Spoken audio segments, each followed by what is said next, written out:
Assalamualaikum warahmatullahi wabarakatuh dan selamat sejahtera bagi persidangan kebangsaan sarjana muda Sains Sosial dan Kemanusiaan Persada 2021. Saya Nur Halimah Yasmi binti Yaakob di bawah seliaan Dr. Rasniza Azmi binti Cik Ros akan membentangkan kertas kerja yang bertajuk Cabaran Industri Pelancongan serta Impak terhadap Faktor Ekonomi Penduduk di Sekitar Kuah. Untuk pengenalan, Langkawi merupakan sebuah pulau yang terletak di dalam negeri Kedah dan dilihat berpotensi sebagai pusat pelancongan terkemuka di dunia. Perkembangan industri pelancongan telah bermula sejak tahun 1990 hingga kini dengan kelulusan projek rekreasi dan peranginan untuk penilaian impak alam sekitar EIA. Kehadiran pelancong telah menyumbang kepada taraf ekonomi penduduk tempatan di dalam sektor ekonomi di Langkawi. Namun, sejak penularan pandemik COVID-19 yang melanda pada penghujung tahun 2019 menyebabkan Perintah Kawalan Pergerakan PKP telah dilaksanakan memberi kesan buruk terhadap sektor ekonomi penduduk tempatan. Kajian yang dijalankan ini bertujuan untuk mengetahui cabaran dan kesan yang dihadapi oleh sektor ekonomi penduduk tempatan ketika kemerosotan pelancong ke Pulau Langkawi dan usaha yang dilakukan oleh pihak berkepentingan dalam membantu penduduk yang terlibat dalam sektor ekonomi. Seterusnya, saya telah menggunakan dua sorotan kajian iaitu dari luar negara dan dalam negara. Untuk luar negara, pertama kajian ditulis oleh Nimesh Ulaq 2020 bertajuk A Preliminary Study of Novel Coronavirus Disease Outbreak, A Pandemic Leading Crisis in Tourism of Nepal. Dua ialah Anwar, Abud, Syafiqah dan Wahidul 2020 iaitu Aspect of Sustainable Tourism Development and COVID-19. Dan untuk bagi dalam negara pula, saya menggunakan kajian Lina Munirah pada tahun 2018 iaitu berkaitan konsep pelancongan Muslim di Malaysia.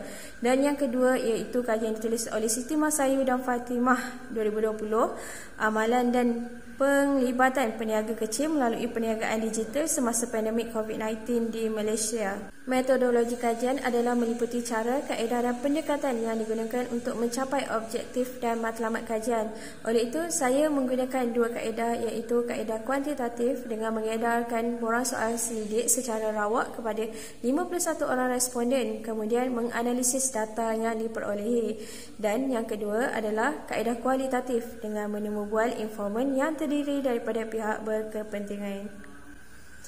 Seterusnya adalah kawasan kajian yang diberi tumpuan untuk menjalankan kajian terletak di kawasan Kuah di dalam daerah Langkawi. Untuk hasil kajian objektif 1 iaitu berkaitan cabaran utama sektor ekonomi penduduk tempatan di Kuah, hampir keseluruhan responden sangat bersetuju bahawa Perintah Kawalan Pergerakan merupakan cabaran yang dihadapi. Buktinya, jumlah peratusan tertinggi dicatatkan iaitu sebanyak 80.4% bahawa penduduk sangat terkesan dengan pelaksanaan Perintah Kawalan Pergerakan. Kedua tertinggi pula ialah kuasa beli menjadi terhad iaitu dicatatkan sebanyak 76.5%. Rata-rata darinya mencatatkan nilai sebanyak 7.6% dan 74.5% untuk sangat bersetuju. Nilai min tertinggi yang dicatatkan adalah 4.69. Seterusnya, hasil kajian bagi objektif kedua saya iaitu kesan yang dihadapi sektor ekonomi di Kuah ketika situasi pandemik COVID-19. Hampir keseluruhan responden sangat bersetuju bahawa sektor ekonomi penduduk tempatan telah terjejas. Buktinya, untuk waktu bekerja, responden menjadi terhad mencatatkan peratusan tertinggi iaitu 68.9%, manakala kedua tertinggi untuk berlaku kerugian yang besar dalam sektor pekerjaan yang diceburi mencatatkan peratusan sebanyak 64.7%. Rata-ratanya mencatatkan nilai 64.7 untuk perubahan drastik dan 51% untuk kehilangan pekerjaan. Min tertinggi yang dicatatkan adalah sebanyak 4.57. Objektif ketiga saya ialah menilai usaha yang dilakukan oleh pihak berkepentingan dalam membantu sektor ekonomi penduduk tempatan. Saya telah menemubual dua informan yang terdiri daripada pihak Lembaga Pembangunan Langkawi, LADA dan Langkawi Tourism Association, LTA.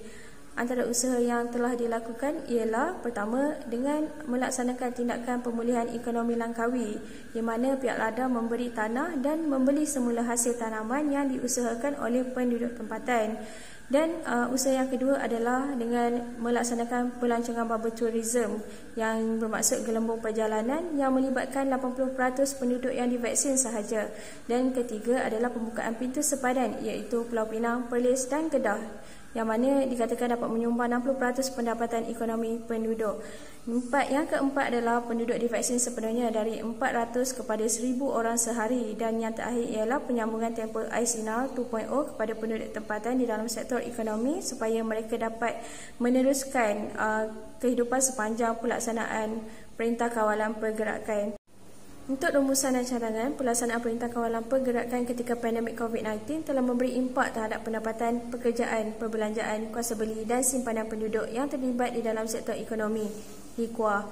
Antara cadangan yang dapat dikemukakan oleh saya ialah yang pertama, penduduk haruslah mencari pekerjaan sampingan, misalnya dengan menjalankan perniagaan atau jualan makanan secara online. Yang kedua ialah menceburi pelbagai bidang selain sektor ekonomi. Ketiga, melibatkan diri dalam projek kerajaan. Dan yang keempat ialah dengan mendaftar pengambilan vaksin. Kesimpulannya, semasa Perintah Kawalan Pergerakan dilaksanakan, hampir keseluruhan sektor ekonomi di Kuala terpaksa menutup operasi mereka berbanding ketika sebelum Perintah Kawalan Pergerakan dilaksanakan kerana berlaku penyekatan pintu masuk menyebabkan ketiadaan pelancong yang datang ke pulau ini. Keadaan ini menyebabkan penduduk kehilangan sumber pendapatan dan menyediakan mereka untuk lebih bersikap berjimat cermat ketika berbelanja. Sebenarnya pihak berkepentingan di Langkawi juga memainkan peranan penting untuk membantu penduduk yang terlibat di dalam sektor ekonomi yang sudah tentu terjejas bagi mengurangkan beban mereka. Oleh itu, penduduk dan pihak berkepentingan haruslah sama-sama membuat persediaan untuk menghadapi situasi ini sekiranya masih berpanjangan atau berlaku lagi keadaan ini di kemudian hari. Itu sahaja daripada saya. Sekian, terima kasih.